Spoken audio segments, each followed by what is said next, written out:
पुण्यामध्ये पहाटेपासूनच पावसाची जोरदार हजेरी पाहायला मिळते। संततधार पाऊस पुण्यामध्ये कालपासून सुरू आहे।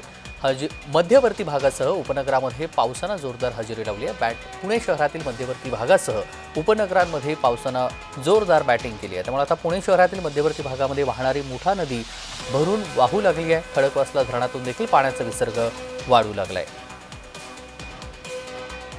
पुणे शहरामध्ये अगदी रात्रीपासून जे आहे ती संततधार पावसाला सुरुवात झालेली आहे। पुणे शहरातील मध्यवर्ती भागासह अनेक उपनगरांच्या भागामध्ये मोठ्या प्रमाणामध्ये पावसाने जे आहे ती हजेरी लावलेली आहे आणि यामुळे आपण पाहतोय हे पुण्याचं मुठा नदी पात्र आहे। नदी जी आहे ते आता दुथडी भरून वाहताना पाहायला मिळते। अजून खडकवासला धरण जे आहे ते पूर्ण क्षमतेने भरलेलं नाहीये। खडकवासला धरणामध्ये अजून देखील जवळपास 60% पाणी जे आहे ते भरायचं आहे, तरी देखील हे पाणी जे आहे ते इतर भागातून कॅनलच्या माध्यमातून वाहत जे आहे ते मुठा नदीपात्रामध्ये आलेलं पाहायला मिळतंय। आणि आता हे पाणी नदीपात्र सोडून जे आहे तो नदीपात्रातला बारका रस्ता आहे त्या रस्त्यापर्यंत कदाचित काही आणखी पाऊस झाला तर पोहोचू शकतो, कारण का नदीने जे आहे ते आता पात्र सोडल्याचं चित्र आपल्याला पाहायला मिळतंय। त्यामुळे अजून पाऊस जो आहे तो शहरामध्ये आणखीन काही महिने पडायचा आहे, परंतु त्यापूर्वीच जो पाऊस झालेला आहे त्या पावसामुळे खडकवासला धरण भरायच्या आधीच ही सगळी मुठा नदी जी आहे ती आता दुथडी भरून वाहताना आपल्याला